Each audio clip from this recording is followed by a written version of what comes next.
Hello guys, welcome to current affairs for UPSC PSC IAS.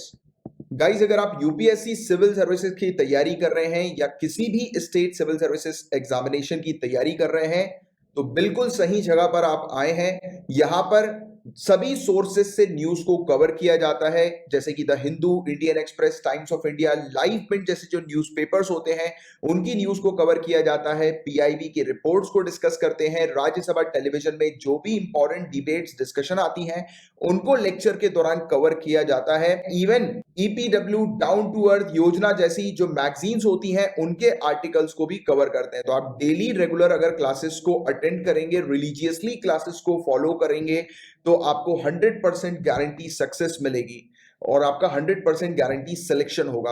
और 100% guarantee selection का बकायदा proof दिया जाता है। नीचे डिस्क्रिप्शन पर आपको प्रूफ्स मिल जाएंगे। आप चेक कर सकते हैं कि previous year civil services examination में हमने जो टॉपिक्स कवर कराए थे उन्हीं से रिलेटेड क्वेश्चंस बने हैं।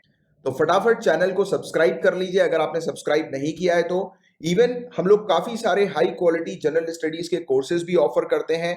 तो आने वाली स्लाइड्स में आपको कोर्सेज की डिटेल्स भी मिल जाएगी और हमारे दूसरे चैनल्स की इंफॉर्मेशन भी आपको प्रोवाइड करा दी जाएगी आने वाली स्लाइड्स में। और गाइस, नीचे डिस्क्रिप्शन पर टेलीग्राम के चैनल की लिंक भी आपको मिल जाएगी, आप उस चैनल को भी ज्वाइन कर सकते हैं। प्लस डिस्कशन ग्रुप भी है जहां पर काफी सारे सिविल सर्विसेज के एस्पिरेंट्स मौजूद हैं जो कि डेली बेसिस पर अपने जो भी डाउट्स वगैरह जो होते हैं उनको डिस्कस करते हैं।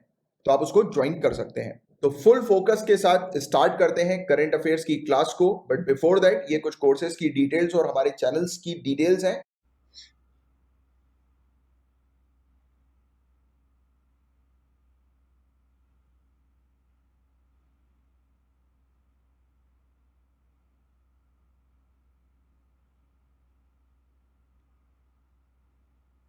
हेलो स्टूडेंट्स, मेरा नाम है नवन और आप देखना शुरू कर चुके हैं current affairs for UPSC PSC IAS YouTube channel. First of all good morning to all of you. आज है 20 अप्रैल और आज के जितने भी इंपॉर्टेंट करंट अफेयर्स के क्वेश्चन आंसर होने वाले हैं उन सभी के बारे में हम डिस्कस करेंगे। यहाँ पे मैंने 3 डेट क्यों मेंशन करी है, क्योंकि आपका संडे और उसके बाद मंडे और आज ट्यूसडे 3 दिन का लेक्चर के जितने भी इंपॉर्टेंट करंट अफेयर्स के क्वेश्चन आंसर बने 3 दिन के, पिछले प्रीवियस के और आज के, उन सभी के बारे में हम डिस्कस करेंगे। हो सकता है कि कुछ क्वेश्चन, कुछ टॉपिक जो है वो मैं छोड़ दूं इस लेक्चर में, तो मैं आगे आने वाले लेक्चर्स में जो है वो आपके कंप्लीट करवा दूंगा। इसके लिए आप परेशान मत होइएगा, ठीक है। चलिए, और मैं एक चीज बता दूं, आप किसी भी स्टेट पीसीएस के एग्जाम की प्रिपरेशन कर रहे हैं या किसी अन्य गवर्नमेंट एग्जाम की प्रिपरेशन कर रहे हैं, ये लेक्चर आपके लिए बहुत ज्यादा इंपॉर्टेंट होने वाला है। तो लेक्चर को अंत तक देखते रहिएगा और जो भी मैं क्वेश्चन आंसर आपसे पूछता हूँ उनका आंसर जरूर करिएगा, ठीक है। एक चीज मैं और आपको बता दूं कि आपको वॉइस का थोड़ा सा प्रॉब्लम लग सकता है। वॉइस में क्योंकि थोड़ा सा हेल्थ का इश्यू है, इसलिए आपको वॉइस में थोड़ी प्रॉब्लम लग सकती है। तो आप क्या करिए, अपना वॉल्यूम जो है वो पूरा आप कर लीजिए, ठीक है। इससे आपको जो है वो वॉइस में प्रॉब्लम नहीं लगेगी, मतलब वॉइस धीमी नहीं लगेगी, ठीक है। कहने का मतलब ये क्लियर है। चलिए शुरू करें। ओके, तो जो भी क्वेश्चन आंसर मैं करवाऊंगा उनका उनको आप ध्यान से देखिएगा एंड तक, और जो भी क्वेश्चन आंसर मैं पूछूंगा उनका आंसर जरूर कमेंट सेक्शन में करिएगा, ठीक है। चलिए, तो लेक्चर शुरू करने से पहले आपको बता दूं कि अगर आप इस पीडीएफ का पेड पैकेज परचेज करना चाहते हैं तो मात्र 100 रुपीज की कॉस्ट में ये पीडीएफ का पेड पैकेज आपको प्रोवाइड करवा दी जाएगा। इसके अंदर आपको डेली लेक्चर्स की PDF plus notes, weekly compilation PDF, monthly magazine, इसके अलावा एक और लेक्चर होता है इस चैनल पे, उसकी भी पीडीएफ आपको इसी के अंदर मिल जाएगी। क्लियर है। ऑफर अवेल करना चाहते हैं तो ऑफर की भी डिटेल दे दी गई है। एमसीक्यू पीडीएफ मंथली का पैकेज वो अलग से लेना चाहते हैं तो वो 50 रुपीज की कॉस्ट में मिल जाएगा, वो भी आप ले सकते हैं। ऑफर, ये पैकेज कैसे ज्वाइन करना है, ये सारी स्टेप्स ऐसे आपको एज इट इज प्रोवाइड करवा दी गई हैं। अगर आपको कोई भी डाउट होता है इससे रिलेटेड, पैकेज से रिलेटेड, ठीक है, तो 9713282838 के अंदर आपको मैसेज करना है, आपको सारी इन्फॉर्मेशन आपको प्रोवाइड करवा दी जाएगी। क्लियर है। चलिए, मैंने आपको सैटरडे को क्वेश्चन दिया था, मैं हर बार आपको हर डे एक क्वेश्चन देता हूँ प्रीवियस जो भी मैं लेक्चर दे चुका होता हूँ उनके बारे में, ठीक है। तो ये क्वेश्चन आपको दिया था, recently who among the following has been appointed as the UP Lokayukta of sorry उप लोकायुक्त ऑफ उत्तर प्रदेश। तो उप लोकायुक्त उत्तर प्रदेश के सुरेंद्र कुमार यादव हैं। एक चीज मैं आपको रिवाइज करवा देना चाहता हूँ, चिंतन वैष्णव अटल इनोवेशन मिशन के चेयरपर्सन चुने गए थे। एस रमन्ना आपके सिडबी के चेयरपर्सन एमडी चुने गए थे अभी हाल ही में, ठीक है। और एनवी रमन्ना आपके नेक्स्ट सीजीआई है, यानी 24th सीजीआई है, जो कि 24 अप्रैल से बैठेंगे। क्लियर है। चलिए, शुरू करते हैं। आज के जितने भी क्वेश्चन आंसर हुए हैं, उनके बारे में। Recently which Indian wrestler has won her maiden gold at the Asian wrestling championship? देखिए, एशियन रेसलिंग जो रेसलिंग चैंपियनशिप है, इससे आगे भी कुछ क्वेश्चन मैं आपको पढ़ाऊंगा, लेकिन ये आपका क्वेश्चन बहुत ज्यादा इंपॉर्टेंट है। अगर आप इसको देखेंगे किसी भी पॉइंट ऑफ व्यू से, तो आपके अलग अलग एग्जाम्स में बहुत क्वेश्चन ये पूछा जाएगा। तो यहाँ पे इसका राइट आंसर क्या हो जाएगा? यहाँ पे इसका राइट आंसर हो जाएगा, ये आप पर्सन देख रहे हैं इनको, मैं कई बार आपसे मार्च वाले सेगमेंट में भी बहुत पढ़ाया है मैंने इनको। विनेश फोगाट नाम है इनका, और इन्होंने जो है वो एशियाई कुश्ती चैंपियनशिप में स्वर्ण पदक जीता है, भारतीय पहलवान है, ठीक है। और इनके बारे में कुछ और फैक्ट भी जान लीजिए आप, तो वो आपके एग्जाम्स में हेल्पफुल होंगे, ठीक है। अगर आपसे पूछता है कि किसको हरा कर, तो ताइपेई मेंग हुसैन हेश, ये बड़ा अजीब सा नाम है, इनको हरा के ये इन्होंने गोल्ड मेडल जीता है। पहली चीज ये। अगर आपसे विनेश फोगाट के बारे में और भी चीजें पूछता है, तो देखिए, she was the first Indian women to win gold at Asian Games in Commonwealth, ठीक है। तो एशियन गेम्स एंड कॉमनवेल्थ के अंदर ये पहली भारतीय, मतलब पहली महिला है, ठीक है, जिन्होंने गोल्ड जो है वो स्वर्ण पदक जीतने वाली है, गोल्ड मेडल जीतने वाली है, क्लियर है। और इसके अलावा she was the first Indian athlete to be nominated for Laureus World Sports Award. तो ये पहली भारतीय महिला है जो कि लॉरियस वर्ल्ड स्पोर्ट्स अवार्ड के लिए नॉमिनेट हुई थी, ठीक है, क्लियर है। अगर इससे पूछता है कि इनको और कौन से अवार्ड मिले, तो इनको अर्जुन अवार्ड 2016 में, राजीव गांधी खेल रत्न अवार्ड 2020 के अंदर, और पद्म श्री 2018 के अंदर, ये 3 अवार्ड इनको दिए गए, मोस्ट इंपॉर्टेंट अवार्ड है, ठीक है। तो ये सारी चीजें आपको याद रखनी है, क्योंकि इस तरह की चीजें पूछता है, क्योंकि देखिए करंट पे चल रहा है, तो आपसे इस तरह की चीजें पूछेगा भाई कि इनको पद्मश्री कब मिला था, या इनको राजीव गांधी खेल रत्न कब मिला था, ठीक है, अर्जुन का अवार्ड कब मिला था, इस तरह से चीजें पूछेगा। Next, which ministry has recently launch the Gender Samvad event? हाल ही में किस मंत्रालय ने जेंडर संवाद इवेंट लॉन्च किया है? तो इसका राइट आंसर हो जाएगा मिनिस्ट्री ऑफ रूरल डेवलपमेंट के द्वारा ये जो जेंडर इवेंट है, ये ऑर्गेनाइज करवाया गया था। इसके अंदर क्या होगा, जितनी भी आप समझ सकते हो, जितनी इक्वालिटी है ना, जेंडर को लेके जो सारी चीजें, इक्वालिटी और इक्विटी, इन सब चीजों के बारे में बातें हुई हैं। अब इसके बारे में हम थोड़ा सा और जान लेते हैं। Ministry of Rural Development recently launched the Gender Samvad event. It is a joint initiative by DAY NRLM. अभी एनआरएलएम क्या है, इसके बारे में हम थोड़ा सा जान लेते हैं। एनआरएलएम क्या है आपका? नेशनल रूरल लिवलीहुड मिशन, ठीक है। इसके बारे में आप एक बार पढ़ लीजिएगा, ठीक है। और अगर आपसे पूछता है कि IWWAG क्या है, तो ये initiative for what works to advance women and girls in the economy. मतलब आपकी जो गर्ल्स हैं और वुमेन्स हैं, वो इकोनॉमी के अंदर कितना बढ़ चढ़ के भाग लेती हैं, और कितने हद तक काम करती हैं इकोनॉमी को बूस्ट करने में। सॉरी, इन सब चीजों के बारे में इस लेक्चर सॉरी इस इन सब चीजों के बारे में इस संवाद के अंदर बातें हुई हैं, और इन सब चीजों के बारे में इन संवाद के अंदर सारी चीजें की गई हैं, ठीक है। तो मिनिस्ट्री ऑफ रूरल डेवलपमेंट के द्वारा ये जो ऑर्गेनाइज किया गया था, क्या लॉन्च किया गया था? जेंडर संवाद इवेंट, क्लियर है। चलिए, नेक्स्ट देख लेते हैं। Which of these country has banned crypto currency payment? इनमें से किस कंट्री ने हाल ही में जो क्रिप्टो करेंसी, मैंने आपको बताया था बिटकॉइन, आप इस तरह से देख रहे हैं। और क्रिप्टो करेंसी देखिए एक डिजिटल पेमेंट है। एक चीज याद रखिएगा कि क्रिप्टो करेंसी, जैसे हमारा जो रुपया होता है, इंडियन करेंसी रुपया है, और उसका जो है वो अधिकार किसके पास है रुपये का? तो ये आपका आरबीआई के पास है, इंडियन गवर्नमेंट के पास है। जैसे यूएस डॉलर हो गया, तो उसका अधिकार किसके पास है भाई? यूएस गवर्नमेंट के पास है। लेकिन ये जो क्रिप्टो करेंसी होती है, इसका अधिकार किसी भी सरकार के पास नहीं होता है। इसको अ, जो है किसी इंडिविजुअल ग्रुप और इंडिविजुअल क्रिएटर के द्वारा बनाया गया है। ये कंटिन्यूअस ग्रोथ कर रही है, उसकी वैल्यू कंटिन्यूअस बढ़ती जा रही है। मैं आपको एक आंकड़ा बताऊं तो फरवरी 2021 की बात करूं, तो मैं इसकी एक बिटकॉइन 14 लाख या 15 लाख के आसपास थी। अगर आज इसकी कीमत देखी जाए एक बिटकॉइन की, तो वो आपकी 50 लाख है, यानी कहाँ 15 लाख और कहाँ 50 लाख। तो इतनी तेजी से ये ग्रो कर रही है, और इसलिए ये, इसमें पता है आपकी श्योरिटी नहीं, जैसे आपको पैसा चोरी हो जाता है तो आप क्लेम कर सकते हो कि ये चीज चोरी हो गई। बिटकॉइन में ऐसा नहीं है, क्रिप्टो करेंसी में ऐसा नहीं है। और अलग अलग जो गवर्नमेंट है, अलग अलग जो ऑर्गेनाइजेशन है, वो बिटकॉइन की तरह ही मतलब बहुत सारी क्रिप्टो करेंसी जारी कर चुके हैं। अगर आपसे पूछता है लिब्रा किसकी क्रिप्टो करेंसी है, तो ये फेसबुक की क्रिप्टो करेंसी है, क्लियर है। तो इस तरह की चीजें हैं जो आपको जाननी चाहिए, क्लियर है। अभी किसने प्रतिबंध लगा दिया है? तो टर्की ने है जो इसने प्रतिबंध लगा दिया है। भारत ने बहुत बार इसमें बैन भी लगाया, बहुत बार लीगलाइज भी किया कि हाँ अब हम मानते हैं कि चलो ठीक है, अब इस पे काम होगा। लेकिन बहुत बार ये कोई सॉल्यूशन नहीं है, इसके लिए एक फिक्स्ड पॉलिसी जो है वो भारत को या किसी भी कंट्री को बनानी पड़ेगी। यहाँ पे एक मैंने चार्ट दे दिया है, एक आप इसको देख सकते हैं, ठीक है, कि 2013 में क्या हाल थे मतलब। और फिर 2014 में फिर अलग जुलाई 2017 में गवर्नमेंट ने बोला कि हाँ ठीक है ये और इसका सबसे बड़ा यूज जो होता है वो मनी लॉन्ड्रिंग में, और जितने भी टेररिस्ट ग्रुप है वो इसका अलग अलग तरीके से यूज होता है, क्योंकि आप इसका ट्रांजेक्शन रख ही नहीं सकते। जैसे हमने रुपया है किसी को दिया, ठीक है, तो हमको पता है कि उसको दिया, लेकिन ये क्रिप्टो करेंसी ऐसा पेमेंट है, अगर हमने एक बार दे दिया किसी को तो फिर कोई भी नहीं जान सकता, इवन मैं भी नहीं जान सकते कि मैंने किसको दिया है। इस तरह की ये क्रिप्टो करेंसी क्लियर है। तो इसमें अलग अलग इंडियन गवर्नमेंट ने कब क्या क्या इनिशिएटिव लिए और अदर गवर्नमेंट के द्वारा क्या क्या इनिशिएटिव लिए गए, तो इसके बारे में चार्ट है, अगर आप चाहें तो पॉज करके पढ़ सकते हैं, इतना इंपॉर्टेंट नहीं है। क्लियर है। चलिए, the ministry of finance recently the Ministry of Finance recently expanded the scope of emergency credit line guarantee scheme in which sector?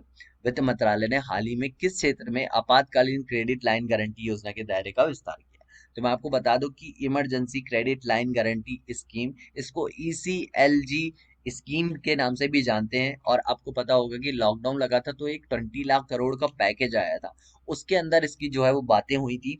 और इसको जो है वो जैसे ECLG 1.0, ECLG 2.0, ECLG 3.0 मैं आगे आपको बताऊंगा किस तरह से उसको टाइम टू टाइम जो है वो इंक्रीज किया गया है हर एक सेक्टर में। अभी जो है वो इसका विस्तार किस सेक्टर में किया गया है, तो हेल्थ सेक्टर में इसका विस्तार किया गया है, मतलब हेल्थ सेक्टर में इसको जो है वो और एक्सपांड किया करने की बात कही जा रही है। क्लियर है। अब इसके बारे में थोड़ा सा देख लेते हैं। The ministry of finance recently expanded the scope of, देखिए अगर वॉइस का प्रॉब्लम हो रहा है तो प्लीज अपने वॉल्यूम जो मतलब आपकी वॉइस जो है वो जिसमें भी आप देख रहे हैं, अगर लैपटॉप में देख रहे हैं तो उसकी इंक्रीज कर लीजिए, आप मोबाइल फोन में देख रहे हैं तो इसकी इंक्रीज कर लीजिए, क्योंकि वॉइस थोड़ा सा इश्यू है, तो इसलिए आपको वॉइस की थोड़ी प्रॉब्लम हो सकती है। क्लियर है। तो यहाँ पे इन्होंने बोला है कि ये 3 लाख करोड़, अगर आपसे ये भी क्वेश्चन पूछ सकता है कि कितना अमाउंट जो है वो बढ़ाएंगे आपका emergency credit line guarantee scheme में, तो 3 लाख करोड़ तक का अमाउंट बढ़ाया जाएगा। इससे क्या होगा, तो इसका मेन फोकस क्या है कि it aims to provide relief to stressed companies, मतलब जितनी भी कंपनीज हैं उनको लगता है कि वो डूब जाएंगी, तो उनको एक तरह से कि नहीं आप स्ट्रेस फ्री हो जाइए, एक तरह से एक सांत्वना देने के लिए इन्होंने इतना जो है वो अमाउंट जो है वो फिक्स कर दिया है कि हम इतना लाख और इतना जो है अमाउंट और बढ़ाएंगे। इससे क्या होगा, the mainly includes business enterprises in tourism, hospitality, travel and sports sector, sporting sector जितना भी है, जो उससे थोड़ा सा उसको राहत मिलेगी। क्लियर है।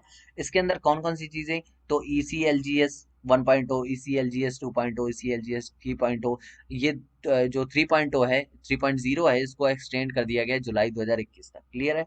अब इसके बारे में थोड़ा सा देख लेते हैं कि अलग अलग जो ECLG मैंने आपको बताया वो किस किस तरह से काम करी है, कब कब।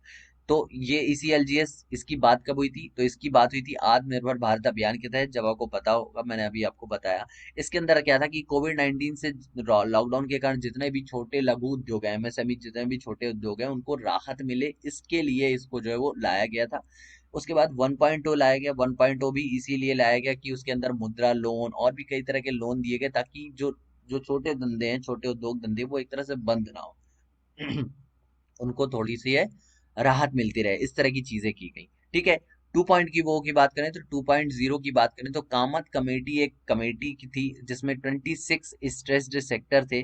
ठीक है, उनकी पहचान करी गई और उनको जो है एक तरह से आप समझ सकते हैं उनको राहत दी गई, और भी कई चीजें उनके लिए प्रोवाइड करवाई गई। तो ये ECLGS 3.0 के अंदर है और 2.0 के अंदर है। और अभी जो 3.0 है वो जो आपको बताया मैंने अभी कि ये जून 2021 तक की गई है, इसमें भी कई तरह की राहतें प्रदान की गई हैं। ये आपका MSME से रिलेटेड है, तो ये चीज अगर आपसे पूछा जाता है तो वहां पे आप आंसर कर दोगे। क्लियर है। चलिए, विच कंट्री, इसको थोड़ा सा अगर आप चाहें तो पढ़ सकते हैं। क्लियर है। चलिए, which country has launched its first ever mega food park project in India at Fanidhar in Mehsana district of Gujarat. तो इसको क्वेश्चन को बहुत अलग अलग तरीके से घुमा के पूछ सकता है, आपसे ये भी पूछ सकता है कि पहले मैं इसका आंसर बता देता हूँ, तो इसका राइट आंसर क्या हो जाएगा, इटली ने कहा है कि भाई वो गुजरात के मेहसाणा जिले में फणीधर में अपना पहला मेगा फूड पार्क जो है परियोजना वो शुरू करने वाला है। क्लियर है।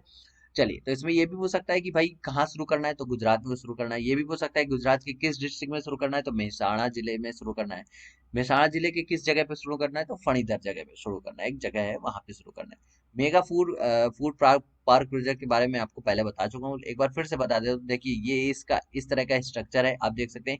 इसमें क्या होगा, एक आपको जो जितने भी मेगा फूड पार्क जो आपने सुने होंगे आज तक, उसमें क्या होता है देखिए, आप एक जगह से अपने देखिए, अब यहाँ पे आपके खेत है, आप यहाँ पे कोई भी चीज सपोज करिए आपने आलू उगाई, ठीक है। अब वो अगर आपको लेस बनाने वाली कंपनी है, कोई भी, मैं एक लेस मानता हूँ, लेस चिप्स जो आपका बनता है, उसने क्या किया, आपको कांटेक्ट किया यहाँ पे आके, ठीक है। तो ये जो दूसरा है उसमें कई बार मीडिएटर भी शामिल होते हैं, जो इसकी जो किसान है उसकी पूरी इनकम खा जाते हैं, मतलब इस तरह की बहुत सारी चीजें होती हैं। तो मेगा फूड पार्क में क्या है, यहाँ जो ये पूरा एरिया है, यहीं पे सारी चीजें डेवलप की जाएंगी, मतलब यहीं पे सारी चीजें, एक समझिए कि उगाने से लेके उसकी पैकेजिंग तक सारी सुविधाएं और सारी चीजें यहीं पर होंगी। तो ना इनको कहीं जाना पड़ेगा, ना कोई प्रॉब्लम होगी, और इस तरह से आसान काम भी बहुत हो जाएगा, और एक छोटी सी जगह पे भी बहुत सारा काम हो जाएगा। इस तरह की चीजें होती हैं जो कि बहुत अच्छी होती हैं, और अच्छा काफी इनिशिएटिव होता है ये, ठीक है। तो इटली के द्वारा ये शुरू किया गया, इन्होंने बोला है इटली वालों ने, ठीक है। चलिए, recently how many medals have been won by India in the women's Asian wrestling championship 2021। तो इसमें भारत ने कितने चैंपियनशिप इसमें पदक जीते हैं, तो इसमें भारत ने 7 पदक जीते हैं, 7 मेडल्स जीते हैं। अब इन 7 मेडल्स के बारे में बात कर लेते हैं। देखिए, मैंने आपको बताया था अभी, जो मैं विनेश फोगाट वाली बात कर रहा था, वो इसी से रिलेटेड है, ठीक है। और कौन कौन से हैं, तो 4 गोल्ड जीते गए हैं, ठीक है, 1 सिल्वर जीता गया और 2 ब्रॉन्ज जीते गए हैं। ये चीज याद रखिएगा, 4 सिल्वर, 2 ब्रॉन्ज आपके, सॉरी, 1 रजत यानी 1 सिल्वर, और 2 ब्रॉन्ज यानी 2 कांस्य, ठीक है। 7 टोटल मेडल्स हैं। चलिए, according to recently launch the national climate vulnerability report, how many state have more than 60% of district in the category of highly vulnerable district. तो अभी आपने हाईली वल्नरेबल एनिमल्स के बारे में सुना था, जैसे मैंने आपको एलिफेंट के बारे में पढ़ाया था कि सारा एनिमल, एनिमल, सॉरी, एलिफेंट है जो उसको प्रॉब्लम हुई है, इसको IUCN इसको अभी तक करता था, लेकिन अभी जो है वो इन्वायरमेंट के बारे में भी ऐसी चीजें निकल के आने लगी हैं कि भाई अब ये क्षेत्र बहुत ज्यादा जो है वो क्रिटिकल हो गया है, अगर इसमें इन्वायरमेंट की चीजें अच्छे से नहीं की गई, ख्याल नहीं रखा गया, तो ये इसको प्रॉब्लम होगी। इस तरह की चीजें आ गई। तो आपसे क्वेश्चन पूछा है कि हाल ही में शुरू की गई राष्ट्रीय जलवायु बेहतर रिपोर्ट के अंदर अत्यधिक अत्यधिक संवेदनशील जिलों की श्रेणी में कितने राज्यों में 60 से अधिक जिले हैं इस कैटेगरी के अंदर। तो इसका राइट आंसर हो जाएगा ऑप्शन नंबर ए, 3 जो है वो जिले हैं, 3 जो स्टेट हैं वो हैं जिनके अंदर ये सारी चीजें देखी गई हैं। अब इसके बारे में हम बताएंगे आपको। तो देखिए, आपसे क्वेश्चन पूछ सकता है कि ये रिपोर्ट किसने जारी की, नेशनल क्लाइमेट वल्नरेबिलिटी रिपोर्ट, तो department of science and technology ने जारी की। इसके रिपोर्ट के अनुसार 8 जो ईस्टर्न स्टेट है, पूर्वी राज्य जो है, वो जो है हाईली हाईली वल्नरेबल है, यानी अत्यधिक संवेदनशील है क्लाइमेट को लेकर, मतलब जलवायु परिवर्तन को लेकर। अगर वहां अच्छे से काम नहीं किया गया तो वहां बहुत प्रॉब्लम होगी। कौन कौन से हैं, मिजोरम, बिहार, वेस्ट बंगाल, अरुणाचल प्रदेश, छत्तीसगढ़, उड़ीसा, झारखंड और असम। अगर आपसे 8 ईस्टर्न स्टेट पूछता है तो यही 8 ईस्टर्न स्टेट है ही, ठीक है। ये चीज आपको पता होनी चाहिए, क्लियर है। The report have developed state level vulnerability indicates और 0.42 टू 0.67। तो ये जो विकसित की गई है, जो मतलब ये आपका डेवलप किया गया है, इसके अंदर ये पैमाना जो है वो निकल के आया। 3 स्टेट के बारे में मैं कौन कौन सी बोल रहा था जिसमें 60% से ज्यादा हाईली वल्नरेबल बोला गया है, तो वो है आपके असम, झारखंड और बिहार। यहाँ पे 60% से अधिक जिले हैं जो कि अत्यधिक संवेदनशील हैं जलवायु को लेकर। तो ये काफी इंपॉर्टेंट रिपोर्ट है, इसको अगर आप पढ़ना चाहें तो इसको सर्च करके आप पूरा भी पढ़ सकते हैं। इसके अलावा ये इसमें जो एक और लेक्चर होता है इस चैनल पे, उसमें भी आपको डीपली इस सब चीजों के बारे में बताया जाएगा। मेरा इस लेक्चर का मतलब है कि शॉर्ट में आपको ज्यादा से ज्यादा इन्फॉर्मेशन प्रोवाइड करवाना, ठीक है।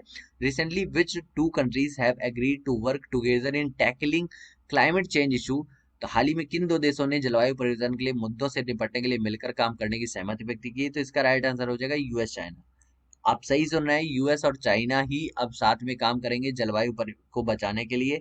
तो यहाँ पे आप देख सकते हैं द 2 बिगेस्ट पॉल्यूटर्स, क्योंकि भाई सबसे ज्यादा पॉल्यूशन क्रिएट करते हैं यही दोनों world, China and US have agreed to work together in tackling climate change issues. They recently issued a joint statement that they will work together to uphold Paris Agreement. The announcement comes day up before the Earth Days Leader Summit.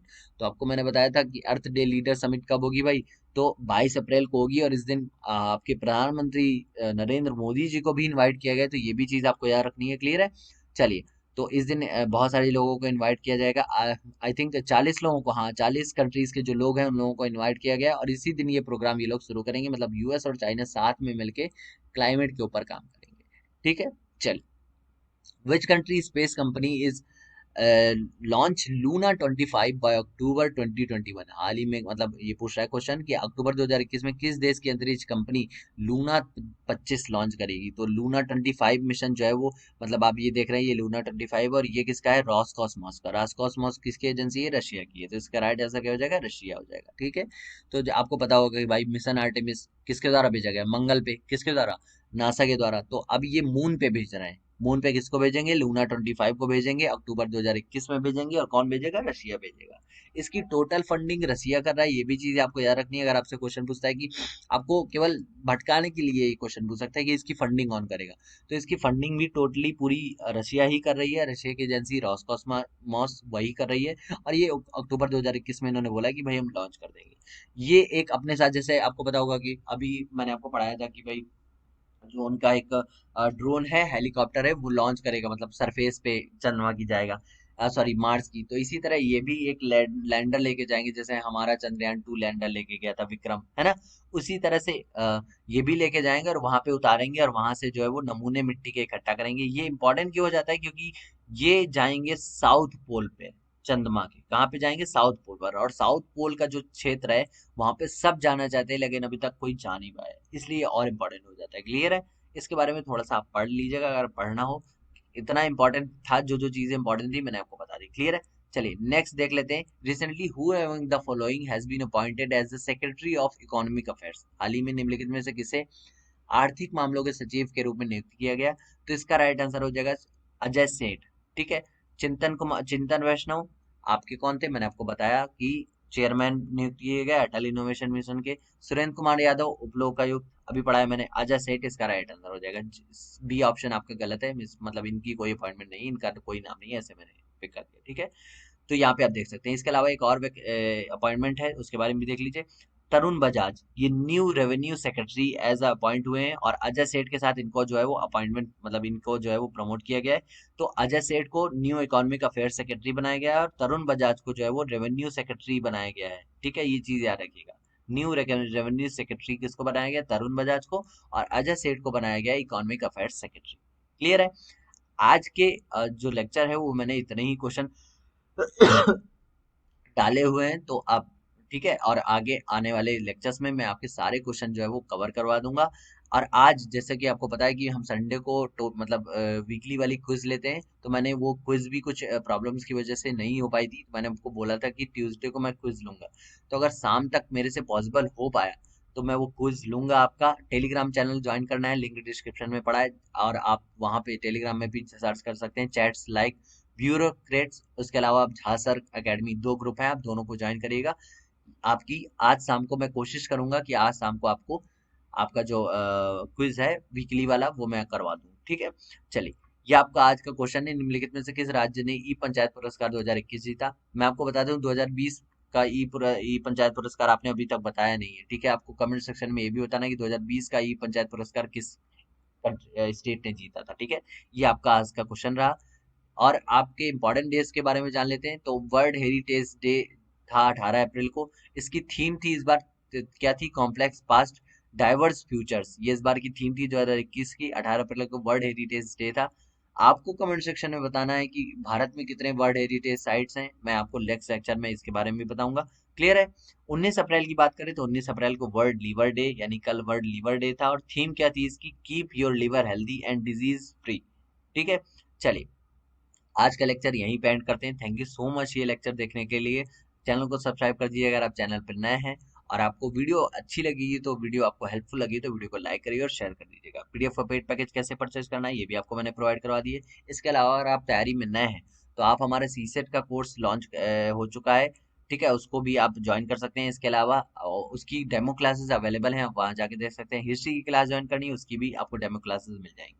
Clear है। Sociology optional course है आपका, तो वो भी आप join कर सकते हैं, उसकी भी डेमो क्लासेस आपको ऑलरेडी प्रोवाइड करवा दी गई। इसके अलावा आप यूपीएससी की टेस्ट सीरीज ज्वाइन करना चाहते हैं तो टेस्ट सीरीज भी ज्वाइन कर सकते हैं। 9713282838 के अंदर आपको मैसेज करना है, आपको सारी इन्फॉर्मेशन आपको प्रोवाइड करवा दी जाएगी। मिलते हैं नेक्स्ट लेक्चर में, तब तक अपना ध्यान रखिए। कोविड बहुत ज्यादा फैल रहा है, और मुझे भी आई थिंक इन सब चीजों का जो है वो जो भी सारी चीजें हैं मुझे लग रहा है थोड़ा थोड़ा डाउट, लेकिन आई होप सारी चीजें क्लियर हो, ठीक है। तो आप लोग अपना ध्यान रखिए, मिलते हैं नेक्स्ट सेक्शन में। आज पॉसिबल हो पाएगा तो मैं आपकी क्विज जो है वो ऑर्गेनाइज करवा दूंगा। क्लियर है? चलिए, thank you so much, have a nice day.